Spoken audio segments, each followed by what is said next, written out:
Hello. The purpose of this video is to show you a new reading and note-taking strategy called double entry notes. And it sounds like it's a lot of work, but it really isn't. You're not double entering anything as much as it's an opportunity for you to reflect on the text you just read, as well as summarizing that text into your own words. So let's get started. So double entry notes is a simple chart that helps kids and helps people summarize information they just read.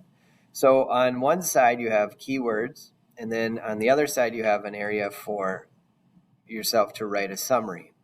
So here are the steps. Pretty basic. It's similar to the keyword notes that we've done in the past, but here it is. So we have read the text. Then you're going to, as you're reading or immediately after, write down some keywords right here that you took away from the text. Could be numbers, could be dates, could be names, could be just any words that you feel are important.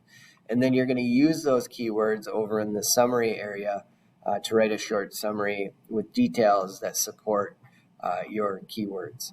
So the first thing we're going to look at, this first chart, is going to explain what the Supreme Court decided in the Dred and Harriet Scott case. So on page 8.04 in your online text, you'll find a blue insert. Looks like this. And what you're going to do is step 1, you would read this text. And as you're reading, step 2 says write down 3 to 5 keywords that you take away from that text. Now these keywords should be explaining what the Supreme Court case is deciding and kind of talking about that Supreme Court case. Then what you're going to do is use those keywords to write a short summary.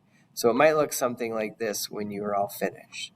So from the text, you're taking these words. We have the Scots, the sued, 1857, refused, and important. Then these words you're going to use to write a short summary with supporting details. So it might look something like this. In 1857, the Scots sued their owner for their freedom. The Supreme Court ruled against the Scots, refusing them freedom. This was an important factor in the causing of the Civil War.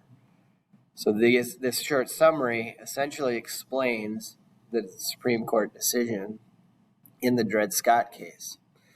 So once you're done with that one and have your own, you're going to move on to the other part of the reading keyword notes, which you have land of the free, the economics of slavery, and it'll say in the green insert on these pages, the moral dilemma, and then freedom for Eliza Winston. And you can find all those readings on those pages that it tells you right here.